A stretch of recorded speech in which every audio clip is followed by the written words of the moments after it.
le 20 octobre 2010. Est-ce que vous confirmez cette déclaration? Oui. Cette fameuse réunion a eu lieu, parce que vous dites après qu'on ait su qu'il y aurait la marche du RHDP après l'appel de Soro. Donc, à quel moment est-ce que vous situez cette réunion?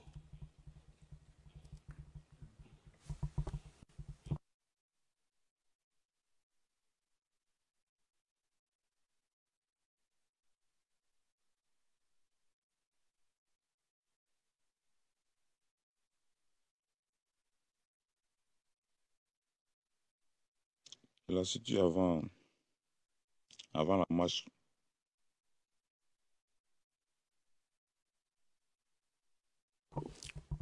Quel jour avant la marche?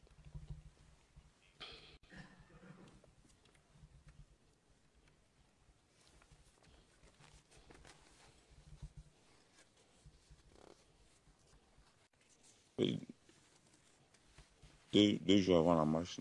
2 jours avant la marche. Et si ça a été, c'est que si la réunion a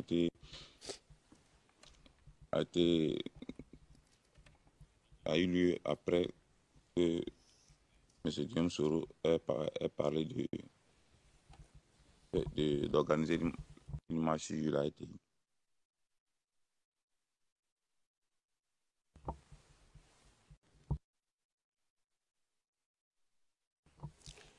Monsieur le témoin, ce matin, je veux qu'on soit précis, clair, concis. Précis, clair, concis. L'appel de M. Soro Diom a eu lieu quand?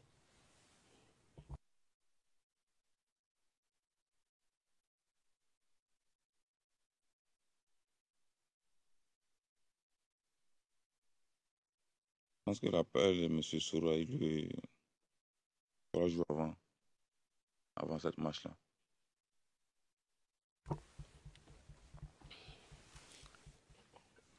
La marche a eu lieu le 16 décembre 2010. Donc, quand vous dites 3 jours avant, l'appel de M. Soro aurait été lancé alors le 13 décembre 2010. C'est cela? Oui.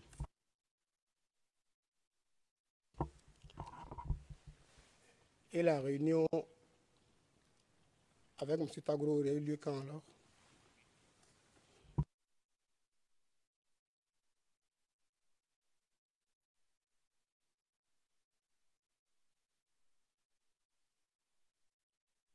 Je dirais le 14.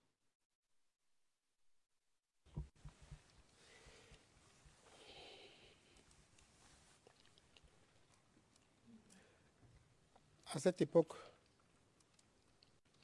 quel est le rôle, ou du moins la fonction de M. Tagro?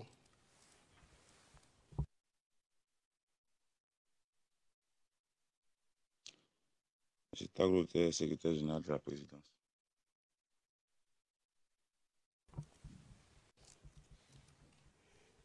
Il n'est donc pas ministre de l'Intérieur, ni ministre de la Sécurité. Pourquoi c'est avec lui que se tient une réunion sur la marche de l'opposition?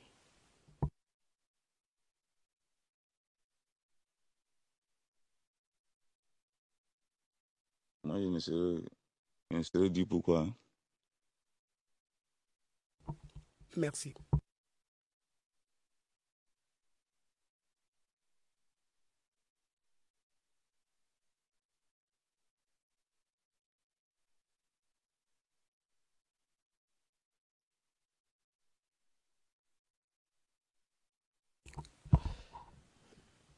Je vous ai posé la question parce que tout au long de votre déposition devant le bureau du procureur sur cette question précise, vous n'avez mentionné aucunement cette réunion. Vous vous en souvenez?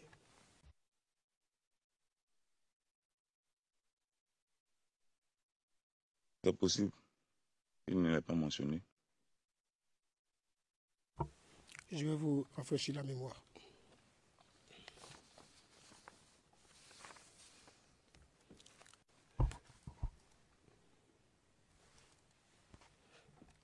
Je vais vous lire le document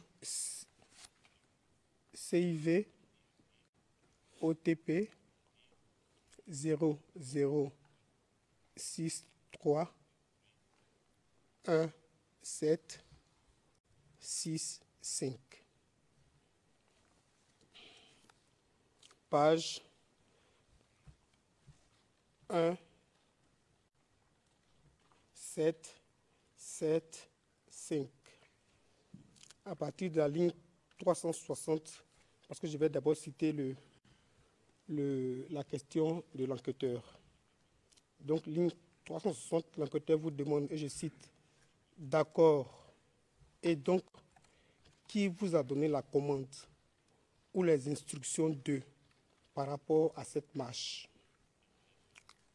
Votre réponse à partir de la ligne 362, et je cite, bon, ça, je ne peux pas savoir, mais ce que je sais est que Boiseau a envoyé les brassards FDS avec des cordelettes. Les brassards FDS qu'on devait porter pour que les FDS savent que nous sommes ensemble. Fin de citation. Voici ce que vous déclarez devant les enquêteurs du procureur sur l'origine de vos instructions. Vous dites que vous ne savez pas d'où Boiseau aurait reçu ces instructions.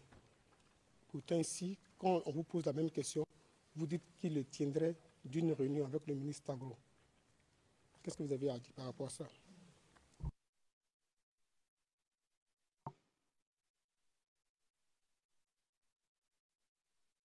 Merci, maître. Je pense que la question que l'enquêteur m'a posée était relative au jour de la marche, lorsque nous sommes sortis avec les cordelettes, de savoir d'où est-ce que ces cordelettes sont arrivées, les instructions ces instructions-là, d'où est-ce que les cordelettes sont arrivées. J'ai répondu que je ne savais pas parce que moi, j'étais avec Boiseau quand il a reçu son coup de fil. Même si je savais qu'il a appelé, je ne lui ai pas posé la question. Donc, je pourrais donner une réponse qui pourrait démentir. Parce que je ne lui ai pas posé la question de savoir qui l'a appelé. Bien vrai que j'étais avec lui, j'ai vu le numéro qui s'est affiché. Il était là quand il a fini sa communication, après il est sorti. Mais il ne l'a pas accompagné pour aller prendre la cordelette. Je ne peux pas dire que voilà, c'est avec telle personne à aller prendre. La question ne m'a pas été posée de savoir ce qu'avant ça, il y a une autorité particulière qui lui avait dit ça. J'ai fait ces précisions par rapport à ce qu'on a demandé d'entrer dans certains détails. Pourquoi est-ce que nous, on voulait la cordelettes, comment est-ce qu'on a pu se retrouver? Déjà, j'ai relaté la réunion que j'ai eue avant. Cette réunion-là, ce n'était pas de sortir pour frapper les éléments des RHGP, mais au cas où il y aurait cette marche, parce que cette marche pouvait être annulée. Parce que le gouvernement avait interdit cette marche. Cette marche pouvait être annulée. Parce qu'elle a été maintenue, le Boiseau a été appelé afin d'avoir des cordelettes supplémentaires.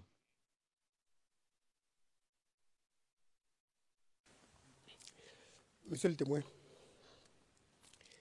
je vais revenir au contexte. En ce moment-là, on est en ce moment quand l'enquêteur vous pose la question. On est au début de votre intervention sur les événements de la RPI. On est au début, il ne parle en aucun moment de cordelettes. Si vous voulez, je vais, à partir de la page 1775 encore, du même document que j'ai cité, je vais vous reprendre le début de votre conversation avant cette réponse. Vous voulez, je vais le faire. 15 encore du même document que j'ai cité. Je vais vous reprendre le début de votre conversation avant cette réponse. Vous voulez? Je vais le faire.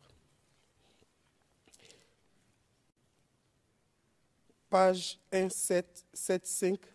Je vais lire à partir de la ligne 3, 4, 9.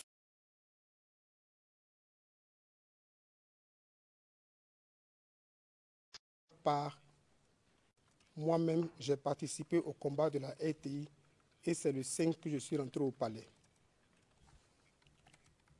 Intervieweur, d'accord.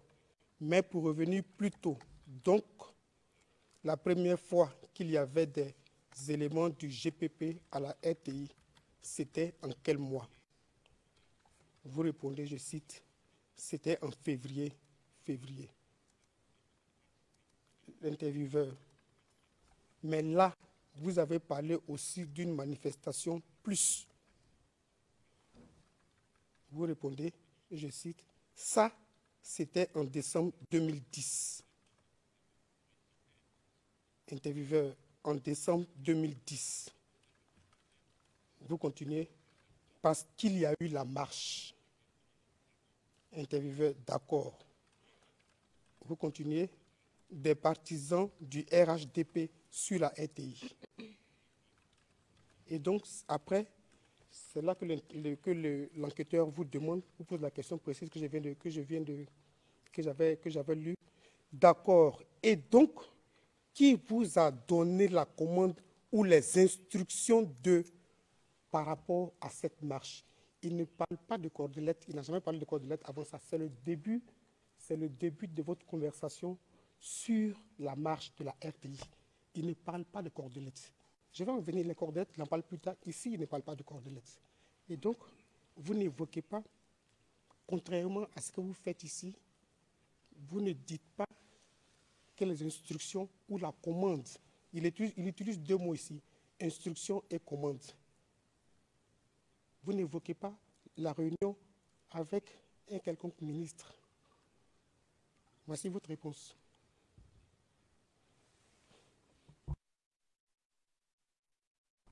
And what is the question?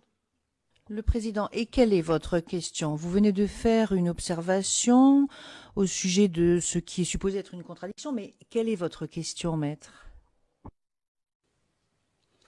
Ma question est la même, c'est de savoir pourquoi, alors que dans sa conversation avec les membres du bureau du procureur, il n'évoque à aucun moment une prétendue réunion avec le ministre Tagro quant aux instructions de la marche.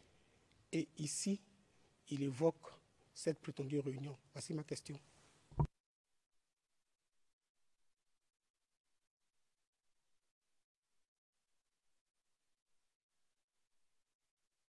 Est-ce que je vous explique? Je vous ai dit que je faisais allusion à ce jour, au jour J de la marche.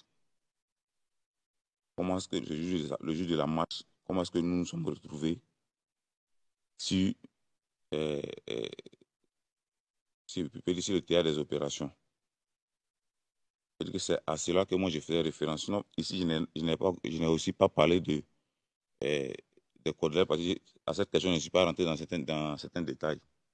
On ne savait pas dire que certains faits n'ont pas eu lieu.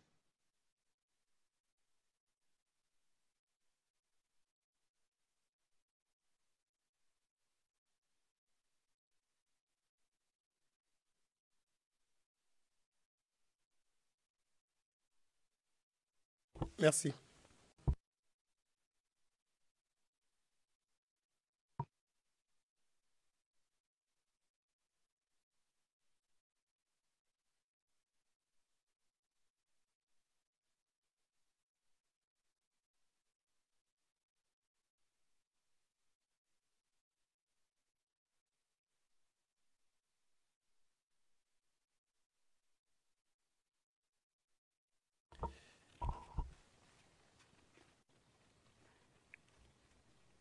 Est-ce que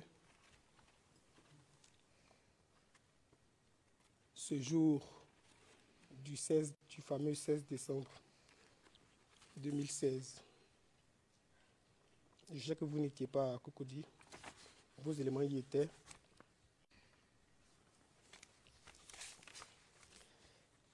est-ce que, à part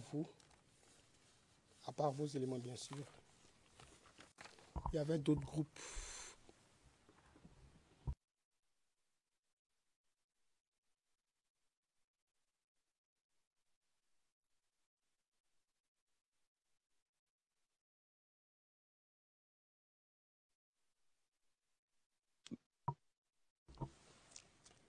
Je ne parle pas de d'autres groupes comme le GPP, je ne parle pas des policiers, des militaires, non, je parle d'autres groupes comme le GPP.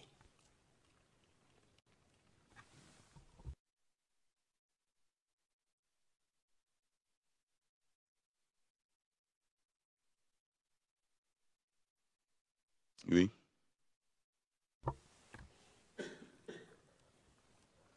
Pourtant, à la page 1787 du document CIV OTP 00631765,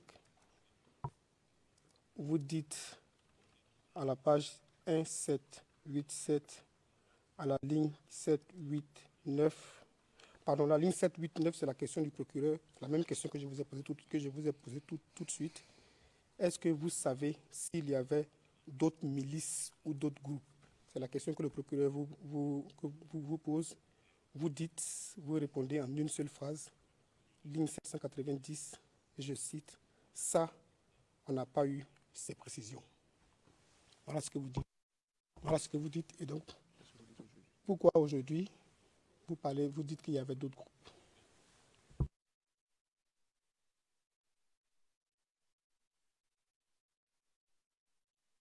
Parce que lorsque il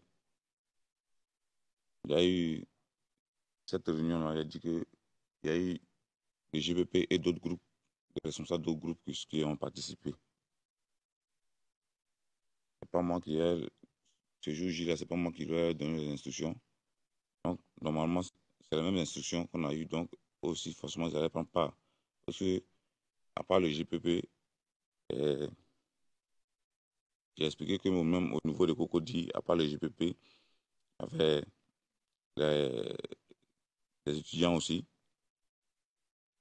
la FESI qui était aussi, la plupart aussi.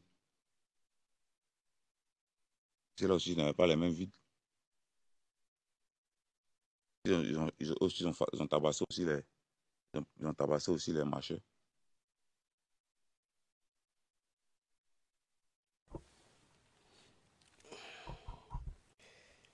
Vous savez, je vous pose des questions précises. Je vous ai dit, répondez précisément à ma question. Je ne parle pas de la réunion, je ne parle pas de votre réunion avec qui que ce soit. Je dis qu'à la même question, je sais ce que vous avez dit plus tard, votre déposition, ne vous inquiétez pas, je la connais du bout des doigts. Ce que je vous demande, je dis à la même question que je vous pose maintenant, que je vous ai posée tout à l'heure, cette même question vous a été posée par les membres du bureau du procureur. Et à cette question, vous avez répondu avec précision qu'il n'y avait pas d'autres groupes à part le GPP. Comment se fait qu'aujourd'hui, vous dites qu'il y avait d'autres groupes? C'est ça qui est ma question. Je veux dire, pourquoi il y a cette variation, cette contradiction? C'est ça que je veux comprendre. C'est ça que vous devez expliquer à la Chambre. Je ne parle pas de la réunion qui a eu lieu avant ça avec d'autres groupes. Je parle du jour. Vous dites d'abord une première fois aux enquêteurs qu'il n'y a pas d'autres groupes à part vous. Pourquoi ici, vous dites qu'il y a d'autres groupes? Monsieur le procureur, si c'est pour évoquer ce qu'il dit plus tard, je préfère qu'on les fasse sortir. Comme ça, on va s'expliquer devant le juge et puis je pourrai continuer.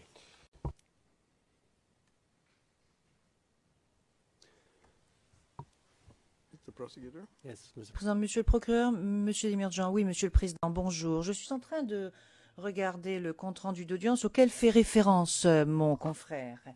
Et il dit au témoin que lors de son audition, le témoin a dit qu'il n'y avait pas de groupe. Non, non, non, non, non, parce que je fais référence à votre citation. Vous venez de nous lire ce qui figure dans l'audition. On n'a pas de précision. C'est pas la même chose. Donc, vous nous dites que pendant l'audition, il a dit on n'a pas eu de précision. Et maintenant, vous êtes en train de dire aux témoins, vous avez dit pendant l'audition on n'a pas eu de précision. Et maintenant, vous êtes en train de dire aux témoins, vous avez dit pendant l'audition qu'il n'y avait pas de groupe. Ce n'est pas ce qu'a dit le témoin. C'est pour cela que je vous demande de bien vouloir reformuler votre question, maître. Le président, le procureur.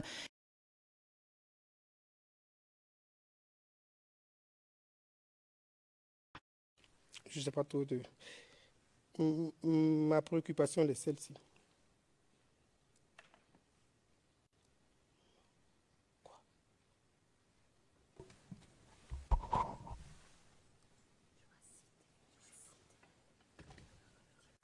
Monsieur le Président, avant donc l'intervention, ou du moins la suite de l'interrogatoire, je voudrais revenir sur un point qui avait été soulevé, je crois, le mercredi par Maître Ouché, mais je reviens là-dessus.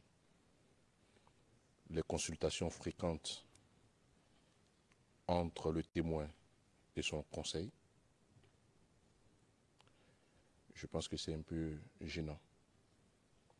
Surtout que, là où nous sommes, sur ce point, s'il s'agit d'auto-incrimination, d'accord.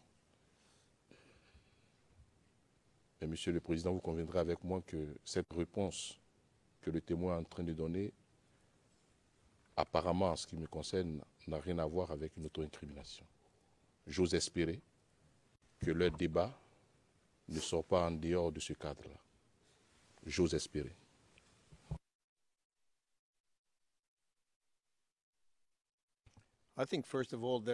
Le juge président, tout d'abord, je crois qu'il faudrait que les parties et les collègues se fassent confiance les uns les autres.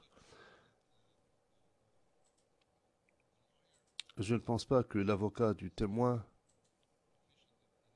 Enfin, je suis certain que le conseil de permanence est professionnel. Il sait ce qu'il doit dire à son client. Je crois que nous devrions nous faire confiance les uns les autres. Je n'en dirai pas plus. Monsieur Maître Wagemacher sait exactement quel est son mandat, ce qu'il peut faire et ce qu'il ne doit pas faire. Maître Bougnan, veuillez poursuivre.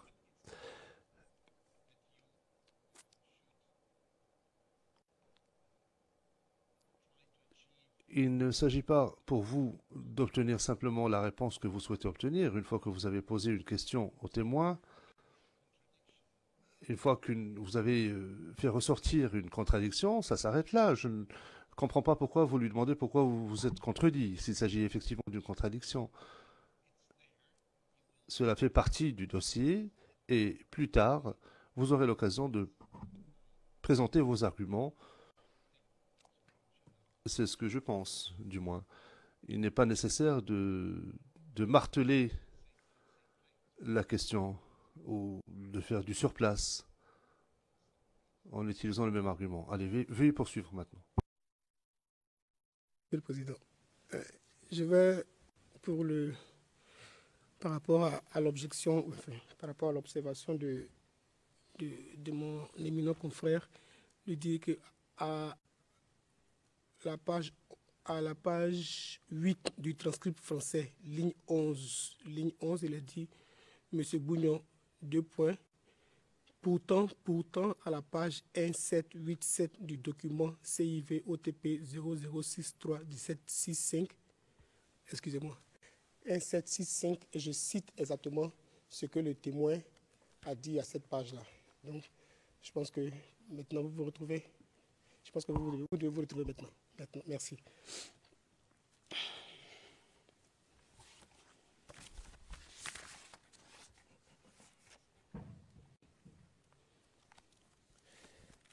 Je poursuis, monsieur le témoin. À la page 65, toujours du transcript du 20 octobre 2011, ligne 23, vous dites ceci. Et les éléments aussi du GPP de la commune de Cocody, eux aussi étaient en alerte, puisque la marche devait se dérouler dans leur commune. Donc, ça c'est d'abord le fait que je voulais. Fin de l'intervention inaudible. Vous vous rappelez avoir dit ça ici?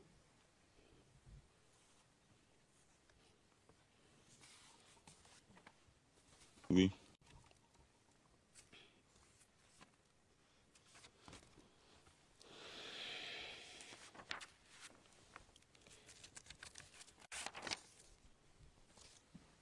Dans votre déposition auprès du bureau du procureur, toujours le document page 1790. Je vais vous montrer ce que vous dites à propos de GPP.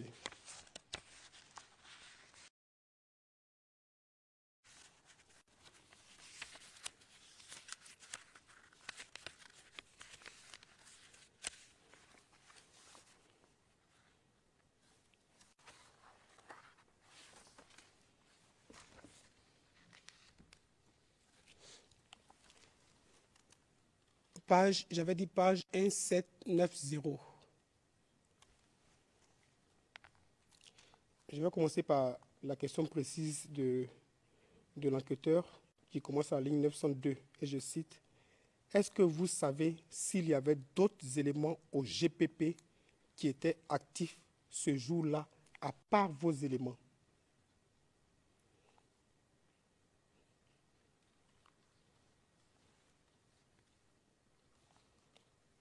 Vous répondez à la ligne 904 et je cite: à part nos éléments, bon, je n'ai pas posé la question, mais je n'ai pas eu cette information aussi. Et donc, pourquoi, devant la Chambre, vous dites qu'il y avait des éléments du GPP Cocody à part vos éléments, étant donné que vous avez des éléments d'Adjamé, alors que vous aviez dit auparavant que, à votre connaissance, à part vos éléments, il n'y avait pas d'autres éléments du GPP.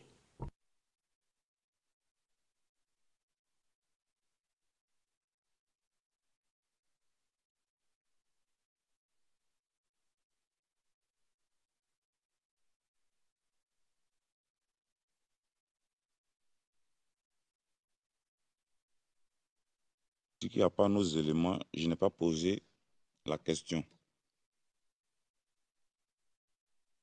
J'ai expliqué comment est-ce que le GPP est organisé. Et dans chaque commune d'Abidjan, nous avons des éléments.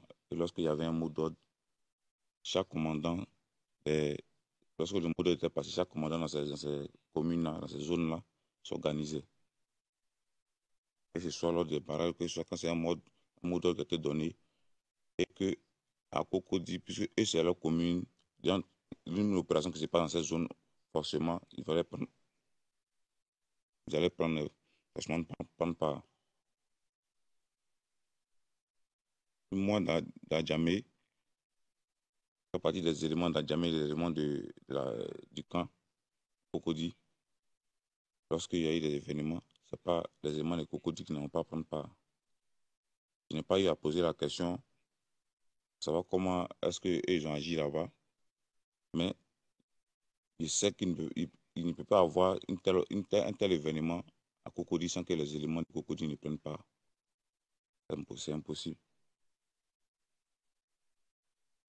Non, je n'ai pas posé la question, appelé Dimi Willy pour savoir est-ce que tes éléments vraiment pris part et pour qu'il me donne une réponse affirmative ou négative.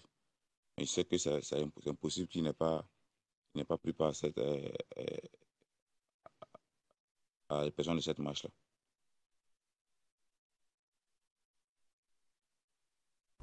Merci, monsieur le témoin.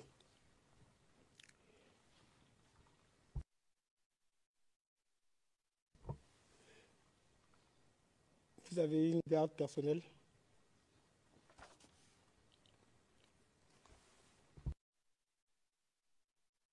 Oui. En fait, je parle de l'époque en 2010. En 2010, vous aviez une garde personnelle composée de combien d'éléments à peu près? Votre garde personnelle?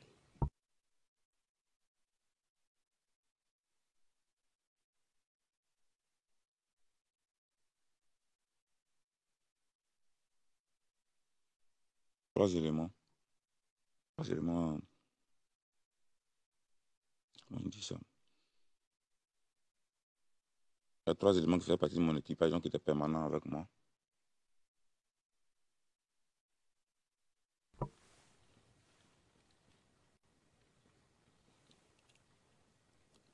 Votre garde personnelle était composée de trois éléments, c'est ça?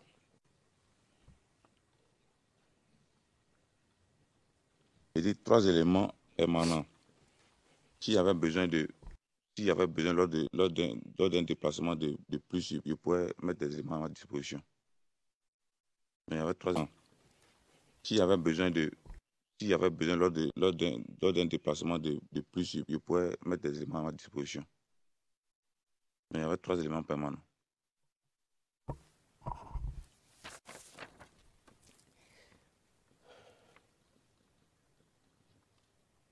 Zéro, 6, 3, 1, 7, 6, 1, 7, 6, 5. Page 1, 7, 7, 6.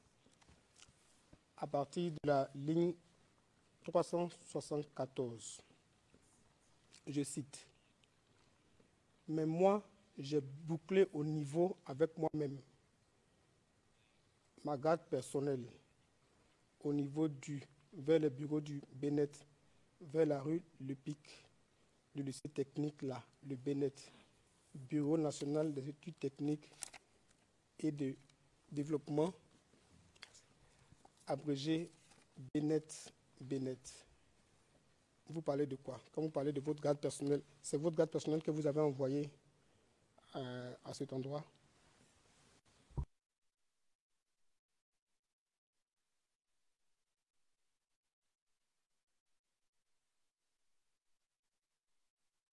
J'ai dit qu'avec des éléments, on a fait une ceinture de 220 sur le boulevard des Martyrs pour pouvoir intercepter les marchés qui quittaient Cocody. Moi et ma garde personnelle, nous étions au niveau du Bennett. Là, c'est une corniche, il y a une voie qui monte quittant le boulevard des Martyrs, qui monte vers le Bennett. Au niveau c'est à ce niveau-là que moi et ma garde personnelle, nous étions. C'est là que j'ai expliqué.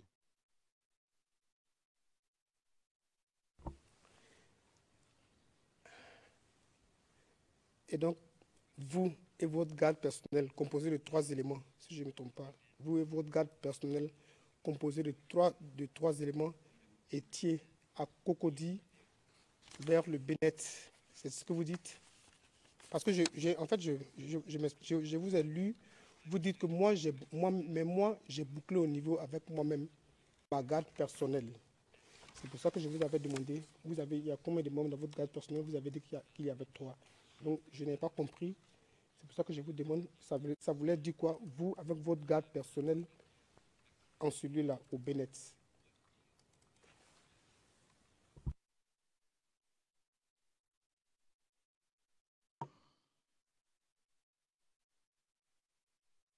Nous ne sommes pas juste devant le Bennett. Je ne sais pas comment expliquer l'emplacement. Le Bennett est à Cocody. Le boulevard des Martyrs est entre Cocody et Adjamé. Et du boulevard des Martyrs, on peut traverser l'Adjamé, traverser le boulevard, et il y a une voie, il y a un embranchement, une bretelle de boulevard des Martyrs qui remonte pour entrer dans Cocody. Passe sous le pont du lycée technique pour aller dans Cocody. Donc par là-bas, il y a des marchés qui venaient par Cocody, sortaient de Cocody de par là, ou soit qui passaient à côté des locaux de la Bennett. C'est clôturé, il y a une clôture mais qui sépare, il y a des grilles, mais il y a un passage pour atteindre la voie.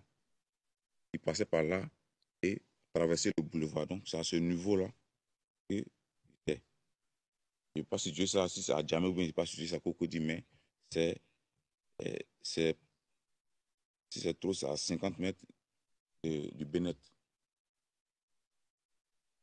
Je pense que bon, la chambre, je ne sais pas comment on voit l'endroit, mais vous, quand même, vous êtes ivoirien, vous, quand même, vous voyez un peu l'endroit que j'ai dit.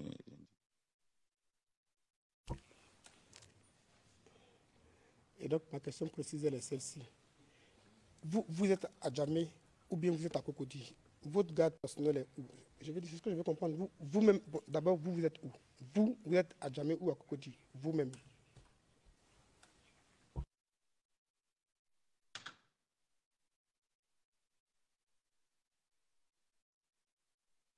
D'abord, je vais vous expliquer d'abord.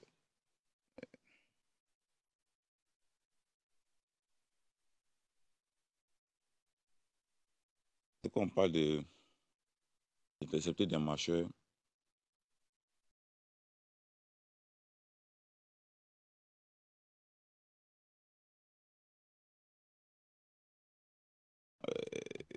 vers le district, déjà la place, l'espace vert qui est derrière, dans vers le district, déjà la place, l'espace vert qui est derrière, entre les immeubles, les éléments qui sont à la base étant en l'air déjà, on a fait un cordon de sécurité au niveau du boulevard des Matilles pour que ceux qui quittaient le Cocody, je ne sais pas si je dois situer l'endroit à Cocody ou si je dois situer l'endroit à Djamé, mais c'est la bretelle qui remonte du boulevard des Matilles. Quand on quitte au carrefour de l'Indénier, il y a une voie qui monte, une bretelle qui monte par la droite pour monter, pour aller passer sous le pont du lycée technique.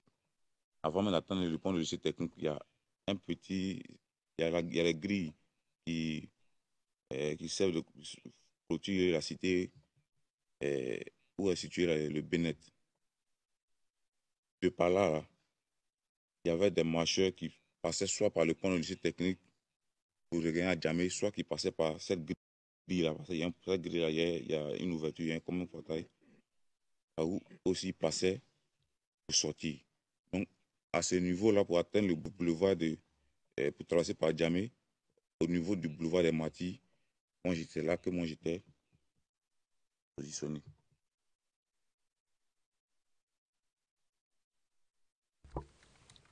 Merci. Est-ce que vous pouvez me donner,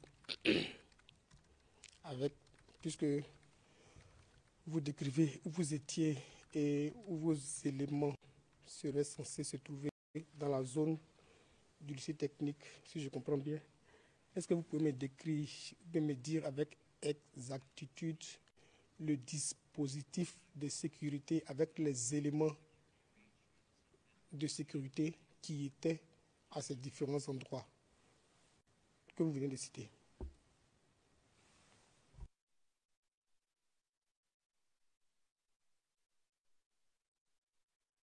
Le dispositif avec les éléments de sécurité. Je vais préciser.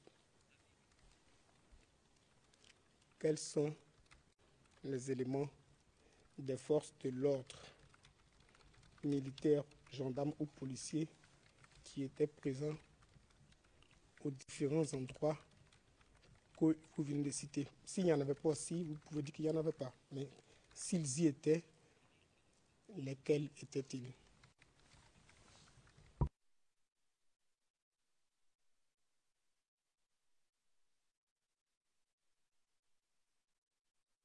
Déjà, au niveau de l'Indénier, un véhicule du SECOS. Au niveau de,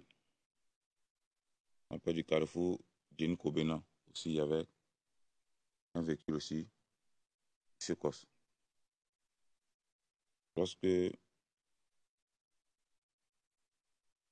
on interceptait les marcheurs, souvent, ils venaient les récupérer sur place, ou soit les éléments les emmenaient à notre base. Et après, ils venaient les récupérer à notre base. Pour votre base, on va y revenir. Vous venez de citer le carrefour Jenny Kobenan, qui est à Williamsville, en face du Karangban, c'est cela? Oui, Carrefour Jane Coleman, ça peut dire quand même. Tout à l'heure, on me dit que je parle un peu vite. Je ne sais pas si les interprètes arrivent à me suivre.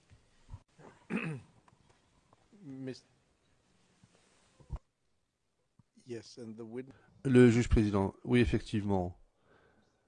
Et l'on demande aux témoins de répéter le nom du carrefour. L'interprète ne l'a pas compris. Quel est le nom du carrefour?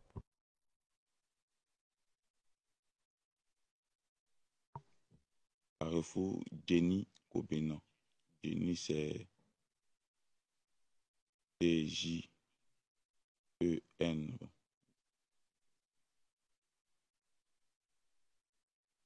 Jenny, je ne sais pas si c'est Y ou I à la fin. Kobenan, c'est K-O-B-E-N-A-N.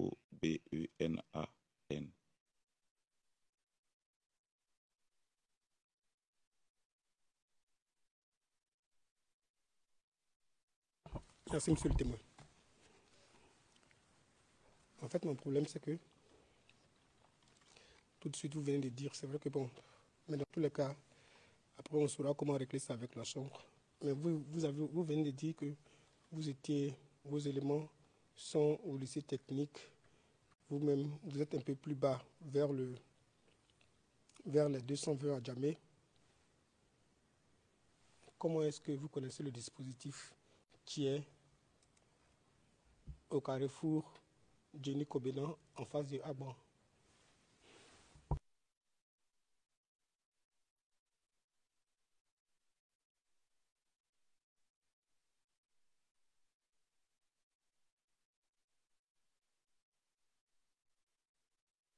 Moi, je n'ai pas dit que mes éléments étaient au lycée technique.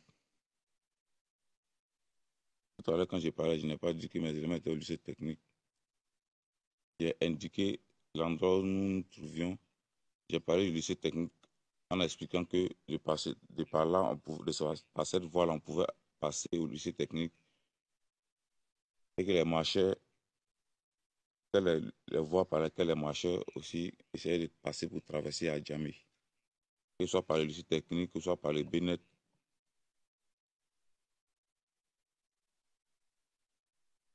Ils cherchaient à quitter Djamé, que ce soit par le lycée technique, que ce soit par le Bénet.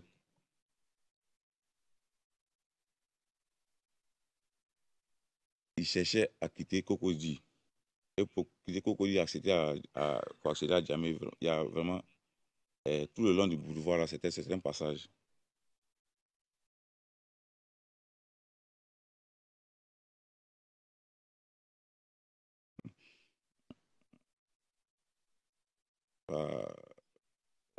Oui, à l'endroit de Nestlé, oui, c'est pas une usine de Nestlé. Tous ces endroits-là, c'était des endroits potentiels par lesquels les marchés viennent Cocody, ces chemins. Ils n'avaient pas un itinéraire bien défini passé. C'est-à-dire, l'objectif était de quitter Cocody. Donc, Adjamé était l'endroit le plus proche, rapidement, pour quitter les environs de Cocody. Donc, comment je sais que, comment je connais la position des éléments du SECOS qui étaient là? J'ai expliqué d'abord que lorsque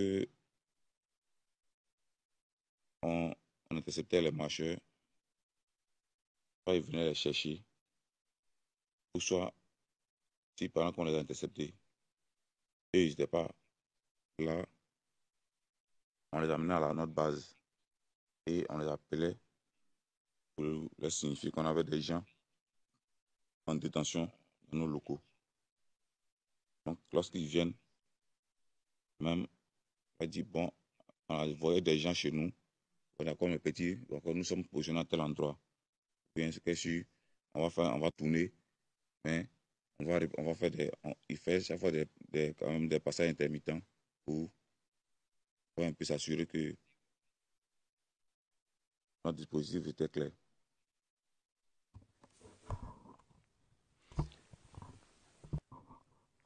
Could we not use a map? Le président, ne serait-il pas plus utile d'utiliser une carte? Parce que sans cela, il serait difficile de se retrouver. Produisez une carte et à ce moment-là, vous pourrez annoter les positions pour aider la chambre, pour éclairer la chambre. Vous avez toujours à cœur d'éclairer la chambre et c'est justement le moment d'aider la chambre.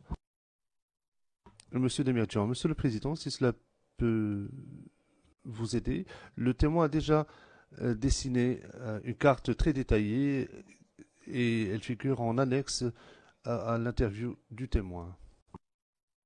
D'accord avec ce genre d'observation. Ce dossier, je le connais, je l'ai lu 10 000 fois, je connais toutes les annexes. Le Président, quel commentaire? Je connais toutes les annexes de ce dossier. Je connais toutes les annexes du dossier. Je connais la carte qui a été utilisée. C'est à dessein. C'est à dessein que je ne l'utilise pas. Je sais comment je conduis mon interrogateur. C'est à dessein que je ne l'utilise pas, Monsieur le Président. On pourra revenir sur cette histoire de carte plus tard si je pense qu'il y a des éclaircissements à faire à la Chambre. Your Honors. Then if it's what my colleague is saying, I think it would be fair to have the witness draw the map or indicate where it is, because if we want to start contradicting the witness with positions... That's what the chamber said and requested, to have a map and to show on the map what we are talking about in words, because I think it would help the chamber to understand. Je crois qu'il serait très utile de disposer d'une telle carte afin que la Chambre puisse comprendre.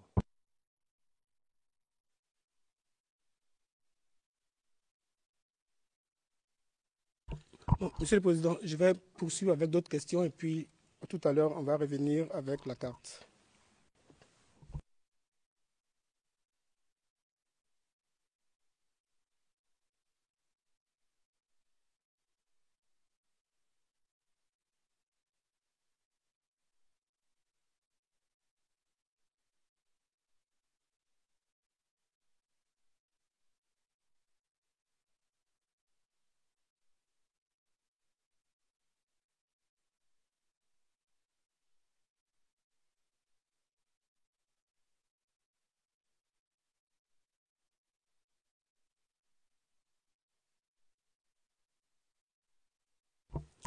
Monsieur le témoin, je vais revenir encore à votre transcript du 20 octobre 2016,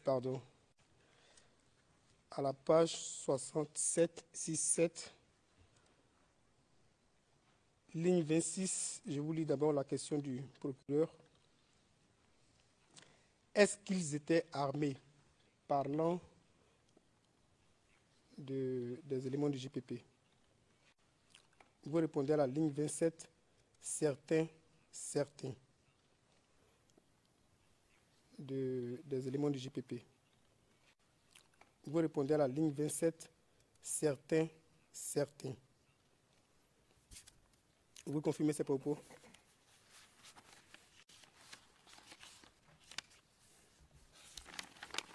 Oui.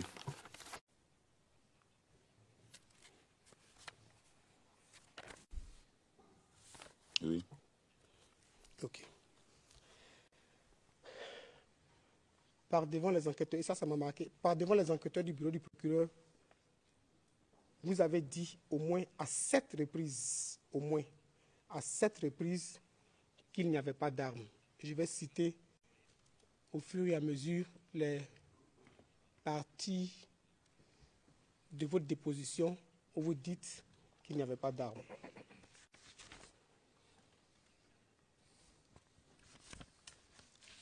C'est toujours le document CIV OTP 0063 1765.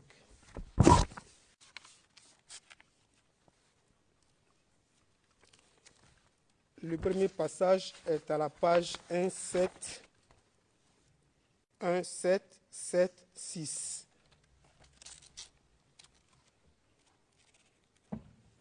à partir de la ligne 405. Je cite. Non, il n'y a pas eu de mort. Il y a eu des blessés. Il y a eu en tout cas des blessés. Sinon, il n'y a pas eu de mort. Il n'y a pas eu de mort. Parce qu'il n'y a pas eu d'armes à feu qui ont été utilisées. Puis, on ne le faisait pas pour tuer, mais c'était pour les disperser. Et comme je l'ai dit, il n'y a pas eu de mort. Première chose. Je poursuis à la page... No, prosecution objects here. Monsieur MacDonald, l'accusation souhaite soulever une objection. S'agissant de la procédure qui a été utilisée précédemment, il faudrait demander au témoin s'il se souvient avoir dit cela et s'il a une explication à apporter. Monsieur le Président, je ne pense pas qu'il convienne d'évoquer les 7 présumées contradictions sur ce sujet, puis demander au témoin de s'expliquer.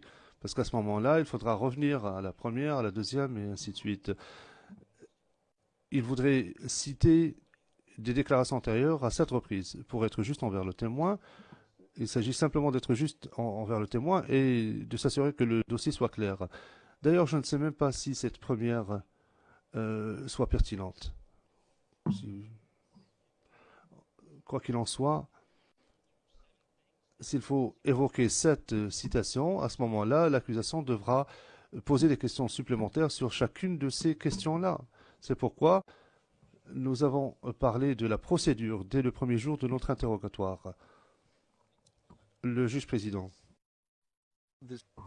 Alors, la première chose que j'aimerais savoir est ce qui suit. Lorsque vous avez commencé à poser ces questions et que vous avez demandé s'ils étaient armés, lorsque vous faites référence à il au pluriel, à qui faites-vous référence? Parce que nous ne savons pas très bien si vous faites référence à ceux qui participent à la marche ou aux éléments du GPP. Et puis ensuite, bon, il y a la contradiction. Enfin, la contradiction supposée. À quoi ou à qui faisait référence le témoin? Parce que je pense qu'il faut quand même essayer de comparer des choses qui sont comparables, les mêmes choses.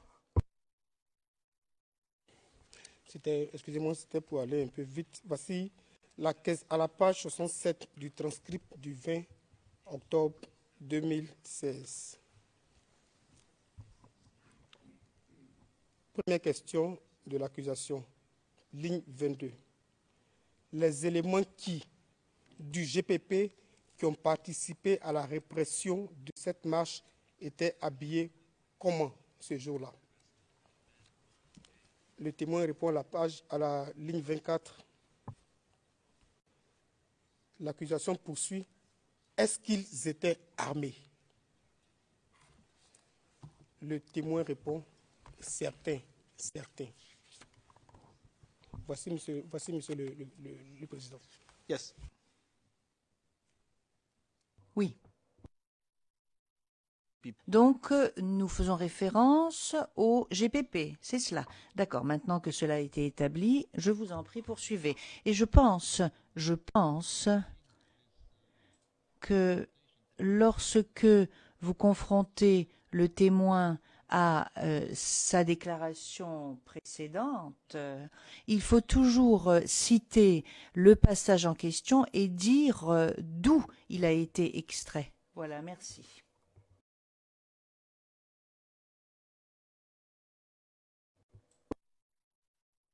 Devant le bureau du procureur. Oui, monsieur le témoin. Voici votre première déclaration sur les armes. Vous vous souvenez avoir fait cette déclaration auprès du bureau du procureur? Oui.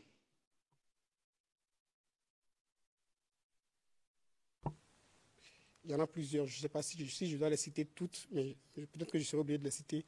Mais pourquoi? Alors que vous avez dit devant les enquêteurs que vous n'étiez pas armé,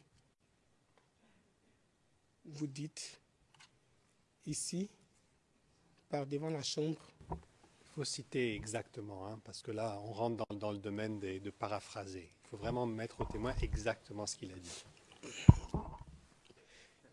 Je vais citer à nouveau, Monsieur le Président. Page 1776. Non, il n'y a pas eu de mort. Il y a eu des blessés. Il y a eu en tout cas des blessés. Sinon, il n'y a pas eu de mort. Il n'y a pas eu de mort. Parce qu'il n'y a pas eu d'armes à feu qui ont été utilisées, puis on ne le faisait pas pour tuer. C'est ce que le témoin a déclaré. N'est-ce pas, monsieur le témoin? C'est ce que vous avez bien déclaré? Oui, c'est ce que j'ai déclaré.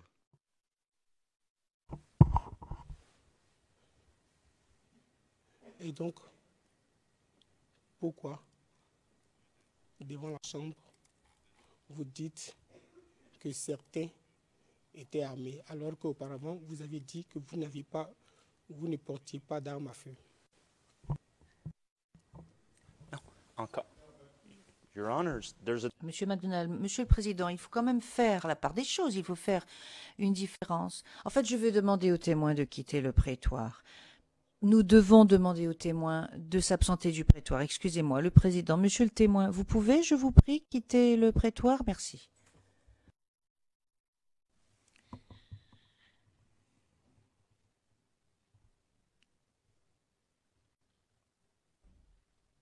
Le Président. Alors, voilà ce que j'aimerais dire. Moi, je vois une différence entre le fait d'être armé et le fait d'utiliser la dite arme. Monsieur McDonald, exactement. Le Président. Vous voyez, ce n'est pas toujours nécessaire, mais être armé et utiliser une arme, ce sont vraiment deux choses différentes. Et ce n'est pas véritablement une contradiction.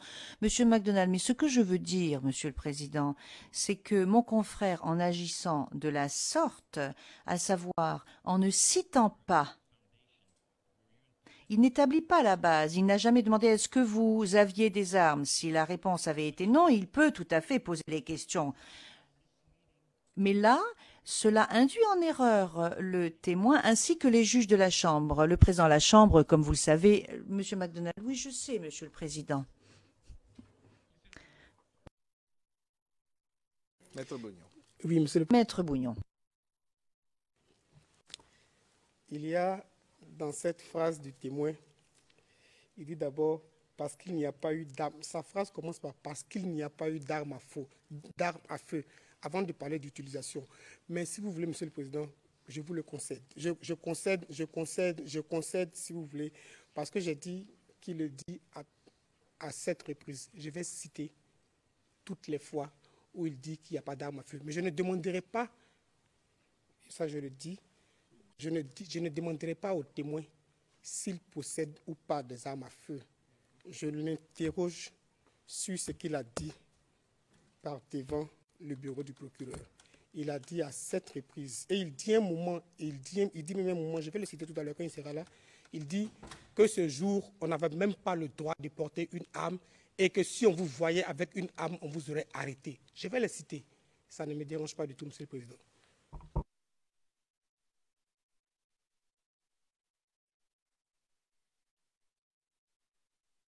Le Président, est-ce que nous pourrions faire entrer le témoin à nouveau dans le prétoire?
Maître Bougnon.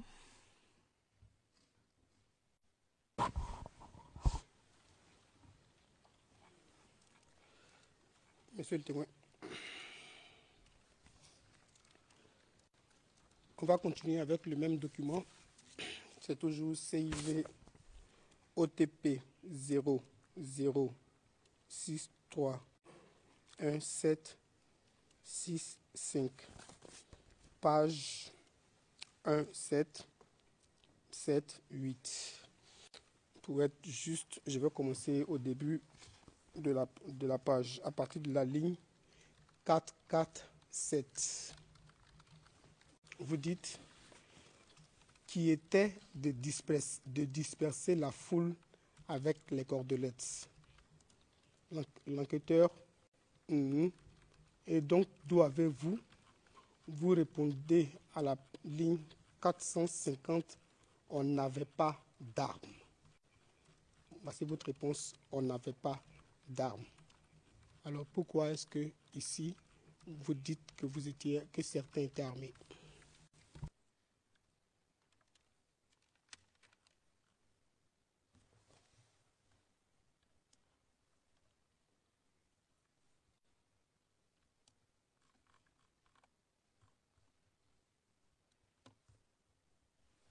D'abord, donc, tu commences à faire 3 citations, n'est-ce pas? Trois. Non, s'il vous plaît. S'il vous plaît. S'il vous plaît. Ou bien vous voulez que je vais comprendre votre score, je vous comprends, je vais vous poser une question pour mieux comprendre. Vous voulez que j'explique les 3 citations ou bien la dernière que vous venez juste de dénoncer? Répondez à ma question sur ce que je viens de vous dire. On n'avait pas d'armes. On n'avait pas d'armes.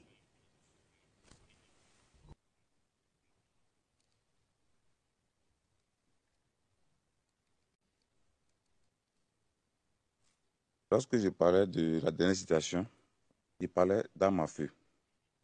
Pourquoi vous avez posé la question de savoir, puisque vous avez cité 3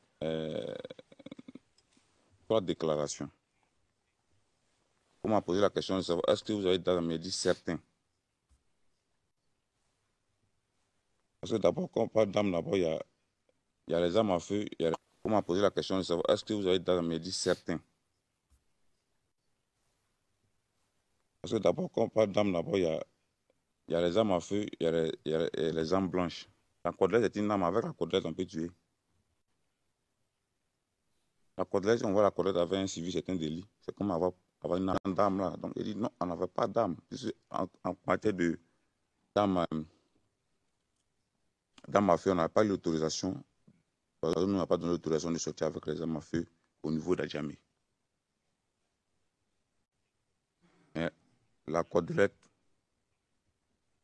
le poignard, c'est une arme. La deuxième déclaration m'a demandé est-ce qu'il y a eu des morts? Je dis non, il n'y a pas eu de morts puisqu'on n'a pas utilisé d'armes à feu. Non, il n'y a pas eu de morts. On n'a pas utilisé d'armes à feu. Mais la cordelette, ça, c'est une arme. Si tu veux tuer avec la cordelette, tu peux tuer avec la cordelette avec un seul coup. Tu peux tuer quelqu'un. Avec l'arme à feu, même si le gars n'a pas reçu de soins, la personne peut s'infecter, peut mourir sur le champ. Donc, c'est ce que je vais expliquer, c'est que c'est 3 contextes différents. C'est vrai, on peut dire que c'est la même question, mais c'est 3 contextes différents. Vous avez des armes et certains. C'est même les éléments qui ont participé à ce jour-là. Les cordelettes, ce n'est pas tout le monde qui avait les cordelettes. Pas tout le monde qui avait les cordelettes. Et l'autre question m'a posé de savoir s'il y a eu des morts. Il n'y a pas eu de morts puisqu'on n'a pas utilisé d'armes à feu. Il n'y a pas eu de morts. Et là, je parle de cordelettes pour expliquer quel genre d'armes on avait. On me parle non d'autres armes. Donc, c'est que l'enquêteur faisait allusion aux armes à feu. Il a dit non, on n'a pas eu le droit de sortir avec les armes à feu ce jour-là. J'avais déjà expliqué qu'on n'avait pas eu le droit de. Parce qu'on nous avait enjoint de ne pas sortir avec les armes à feu cette mission-là. Si il y avait éventuellement parmi les marchés des gens qu'on croyait qu'ils étaient armés, soit qui nous tiraient dessus, là, je pouvais demander à ce qu'on fasse sortir des armes à feu. Pas parce qu'on n'en avait pas, mais on n'avait pas le droit d'en utiliser au niveau de la Djamé. Parce qu'il a expliqué aussi. Donc voilà l'explication qu'il peut vous donner, maître.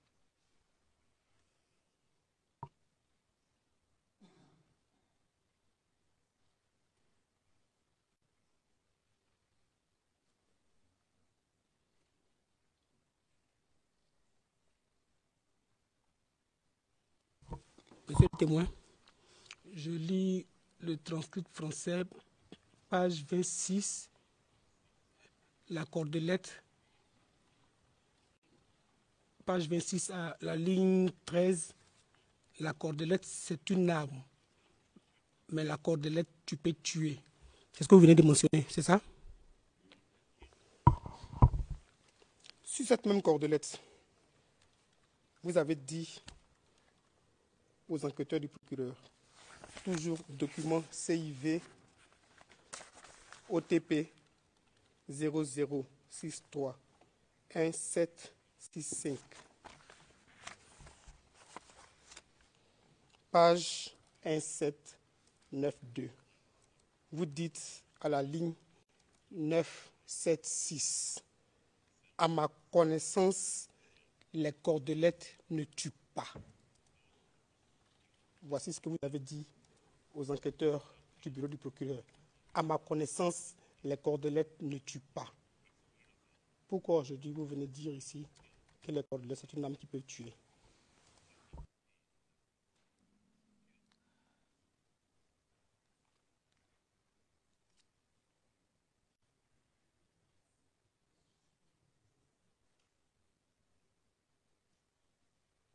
Il a donné cette réponse-là. Comme il a expliqué, la question, il m'avait été posé une question. Est-ce qu'il y a eu des morts? Ce sont les enquêteurs. Ils enquêtent sur les faits, ils n'enquêtent pas sur moi, bien ils enquêtent sur les faits. Il y a eu des marcheurs, peut-être ils ont eu vent de ce que nous avons tué des gens ce jour-là ou pas. Bon. Moi, ce que moi je sais, c'est que à ma connaissance, la cordelette ne tue pas parce que si on avait eu l'intention de tuer, ce n'est pas avec les cordelettes qu'on serait sorti. C'est une arme. Mais si on avait eu l'intention de tuer, pendant qu'on a des décalage, ce n'est pas avec les cordelettes qu'on est sorti. Donc, si peut-être c'était le fait que quelqu'un leur aurait dit que nous avons tué les gens ce jour-là, au niveau de la Djamé, en connaissant la cordelette, c'est pas quelqu'un qui a l'intention de tuer, un soldat qui a l'intention de tuer, c'est pas avec une cordelette qui sort. Merci, monsieur le témoin. Je pense qu'on va avancer. Vous faites aussi une autre affirmation que vous avez répétée très souvent ici. Je vous avais dit qu'on y reviendrait. Vous faites aussi une autre affirmation que vous avez répétée très souvent ici. Je vous avais dit qu'on y reviendrait. Vous le dites d'abord à la page 72 du transcrit officiel du 20 octobre 2000. On les passait à tabac et on les gardait dans nos locaux jusqu'à ce que les autorités militaires avec lesquelles on travaillait envoient des éléments pour venir les récupérer. Fin de citation. Vous vous rappelez avoir fait cette déclaration?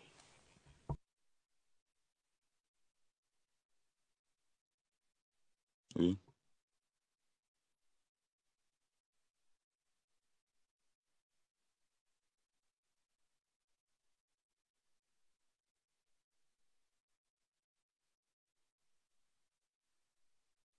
Je vais vous dire ce que vous avez déclaré aux enquêteurs devant le bureau du procureur sur cette question d'arrestation.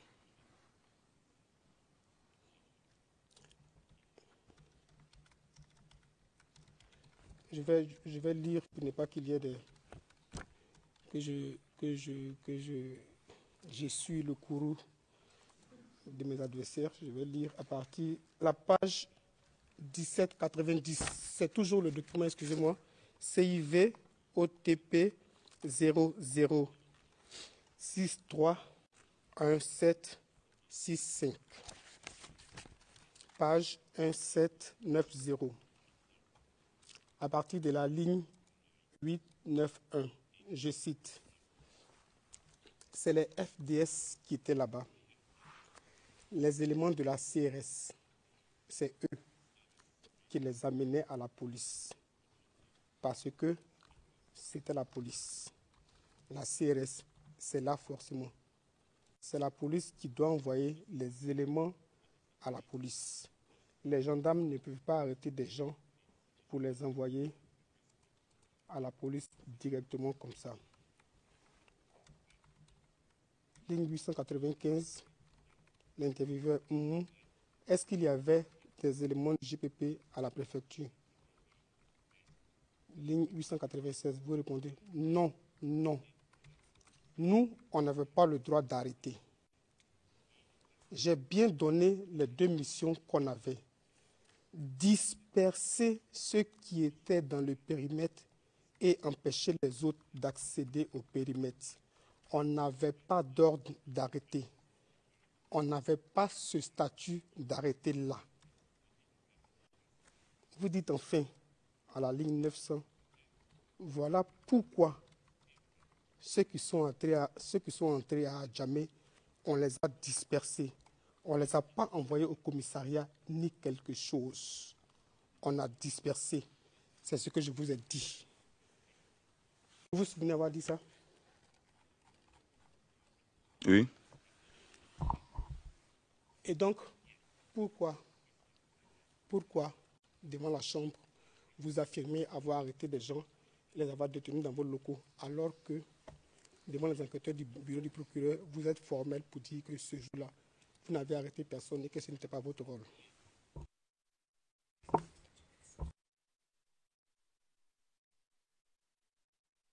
Je pense qu'à ce sujet-là, j'avais déjà répondu aux enquêteurs. On m'était posé la question de savoir est-ce que la gendarmerie envoie les gens à la police? Il dit non, c'est pas un gendarme. Un gendarme, s'il arrête quelqu'un, il ne va pas envoyer à la police. C'est le policier qui arrête un individu en infraction qui l'amène au commissariat ou bien dans une institution policière. Le gendarme, il peut l'envoyer dans un camp de gendarmerie, il peut l'envoyer dans une brigade de gendarmerie. La question, je ne sais pas si c'était mal transmis, mais la question était, est-ce que nous, les éléments de GPP, nous avons envoyé des gens à la préfecture de police? Ce n'était pas notre rôle d'envoyer les gens à la préfecture de police, parce que le vieillard l'expliqué, avec le commissaire même d'à côté, on a eu des échauffourées à ce sujet-là. Parce que lui a demandé à ce qu'on lui envoie les gens qui étaient détenus chez nous. On a eu même vraiment des échanges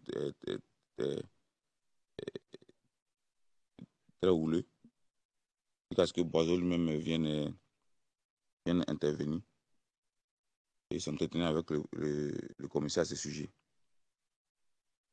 Notre rôle était de disperser les marcheurs.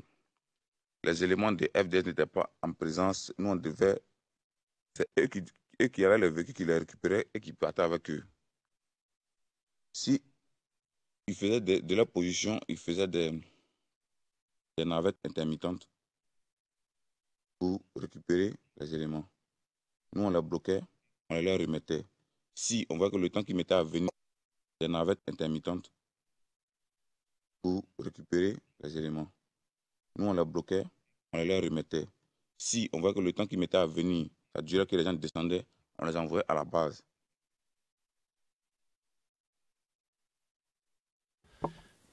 Your Honors. Monsieur Maillet, peut-être que nous pourrions nous intéresser à ce sujet en l'absence du témoin, le président. Le témoin peut quitter le prétoire, nous allons faire la pause, nous reviendrons après la pause et nous nous occuperons de ceci, nous réglerons ceci. Merci beaucoup. L'audience est levée.